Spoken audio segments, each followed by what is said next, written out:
ओम नमो नारायण। आप सभी का मेरे YouTube चैनल पर हार्दिक स्वागत है। कई बार जाने अनजाने में मनुष्य से पाप हो जाते हैं या फिर होते ही रहते हैं।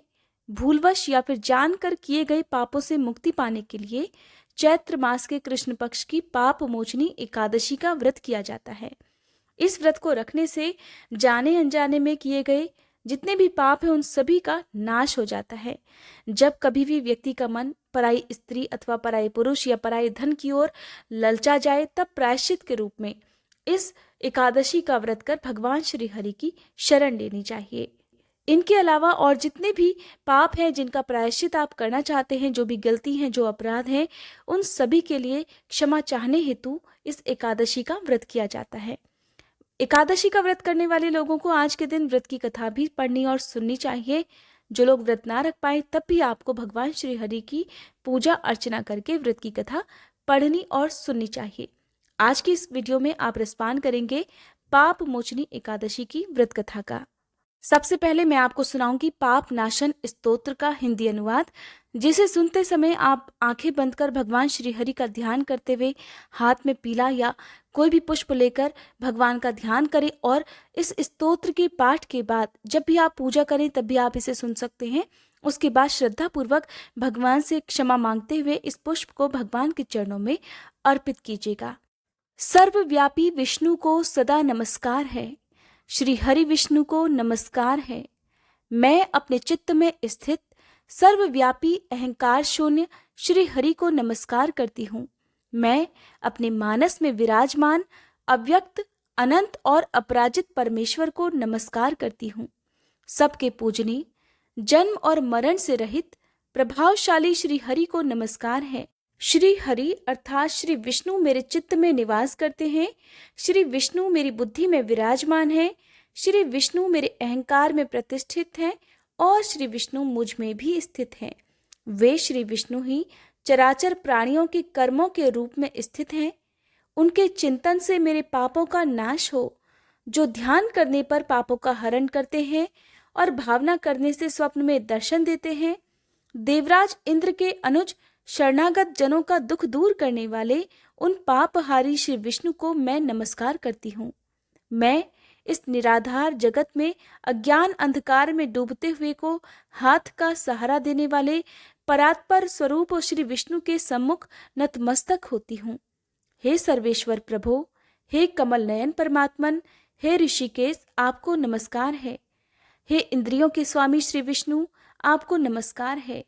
हे नृसिंह, अनंत स्वरूप गोविंद, समस्त भूत प्राणियों की सृष्टि करने वाले केशव, मेरे द्वारा जो दुर्वचन कहा गया हो अथवा पाप पूर्ण चिंतन किया गया हो, मेरे उस पाप का प्रशमन कीजिए, आपको नमस्कार है।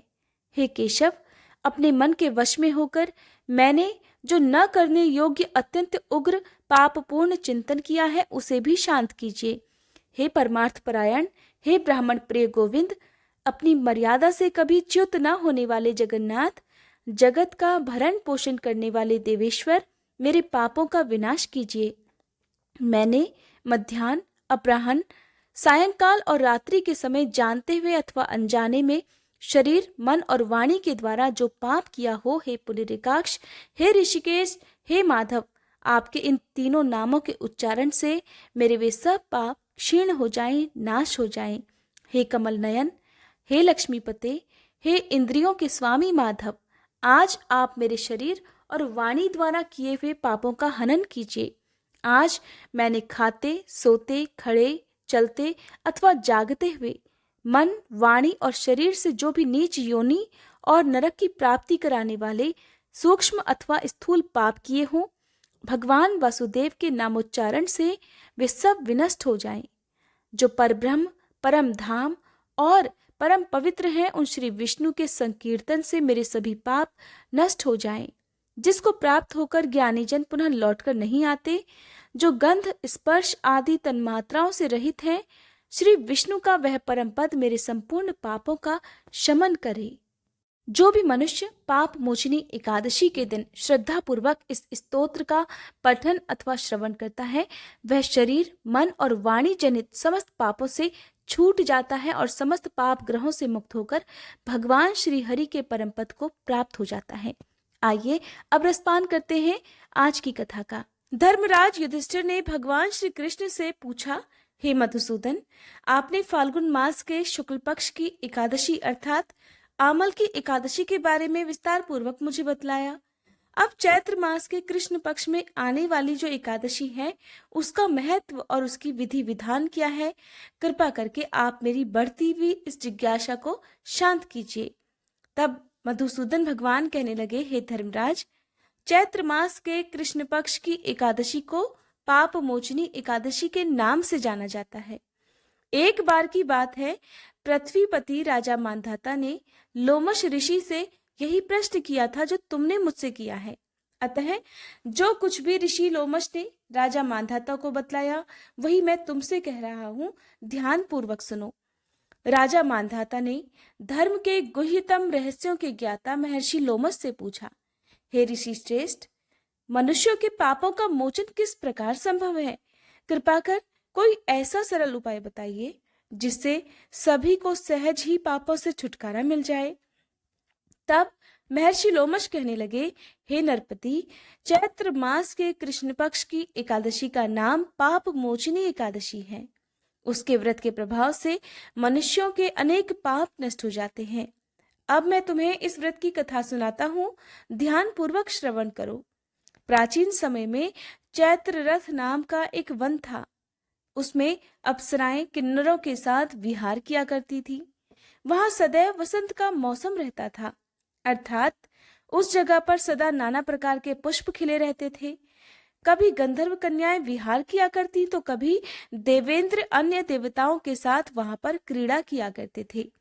उसी वन में मेधावी नाम के एक ऋषि भी तपस्या में लीन रहते थे। वो परम शिव भक्त थे और तपस्या में लीन रहा करते थे। एक दिन मंजू घोषा नाम की एक अप्सरा उन पर मोहित हो गई और उनकी निकटता का लाभ उठाने का प्रयास करने लगी। इसलिए वह कुछ दूरी पर बैठकर वीणा बजाकर मधुर स्वर में गान करने लगी। उसी समय शिव भक्त महर्षि मेधावी को कामदेव भी जीतने का प्रयास करने लगे। कामदेव ने उस सुंदर अप्सरा के भ्रू का धनुष बनाया, कटाक्ष को उसकी प्रत्यंचा बनाई और उसके नेत्रों को मंजू घोषा अप्सरा का सेनापति बना दिया। इस तरह कामदेव अपने शत्रु भक्त को जीतने के लिए तैयार हुआ। उस समय महर्षि मेधावी भी युवावस्था में थे और काफी हष्ट-पुष्ट थे। उन्होंने यज्ञोपवीत तथा दंड धारण कर रखा था।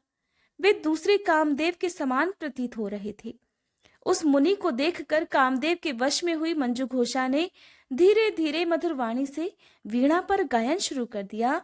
तब महर्षि मेधावी भी मंजू घोषा के मधुर गाने पर तथा उसके सौंदर्य पर मोहित हो गए। वह अप्सरा मेधावी मुनि को कामदेव से पीड़ित जानकर उनसे आलिंगन करने लगी।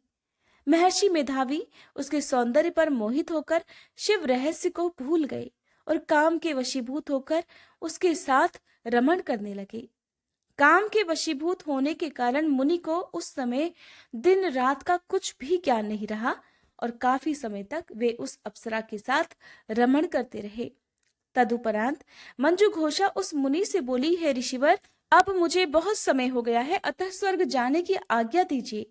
अप्सरा की बात सुनकर ऋषि ने कहा, हे मोहिनी, संध्या को तो आई हो, प्रातःकाल होने पर चली जाना। ऋषि के ऐसे वचन सुनकर अप्सरा उनके साथ रमण करने लगी। इस प्रकार दोनों ने फिर से बहुत सारा समय साथ बिताया। मंजू घोषा ने एक दिन ऋषि से कहा, हे विप्र, अब मुझे आप स्वर्ग जाने की आज्ञा दे दीजिए। मुनि ने इस बार भी वही कहा, हे रूपसी, अभी ज्यादा समय व्यतीत नहीं हुआ है, कुछ समय और ठहरो।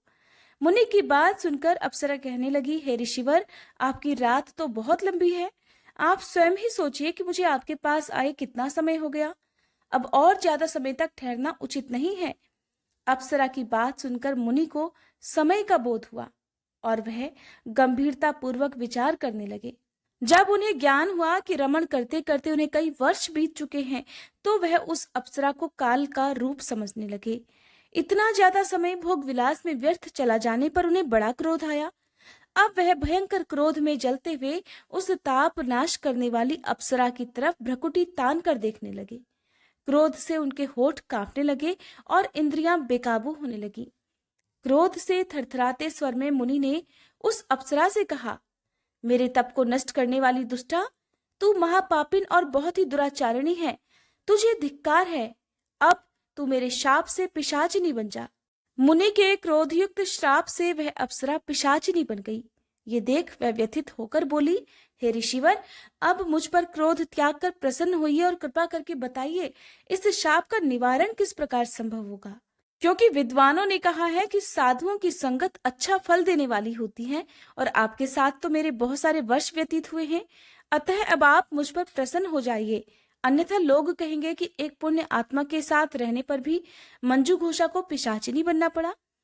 मंजू घोषा की बात सुनकर मुनि को अपने क्रोध पर अत्यंत ग्लानि हुई और साथ ही अपनी अपकीर्ति का भय भी हुआ।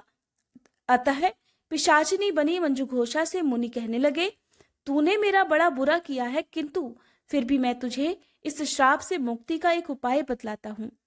चैत्र मास के कृष्ण पक्ष की जो एकादशी है उसका नाम पाप मोचनी है। उस एकादशी का उपवास करने से ही तुझे पिशाचिनी की देह से मुक्ति मिल पाएगी। ऐसा कहकर मुनि ने उसे व्रत का सब विधान समझा दिया।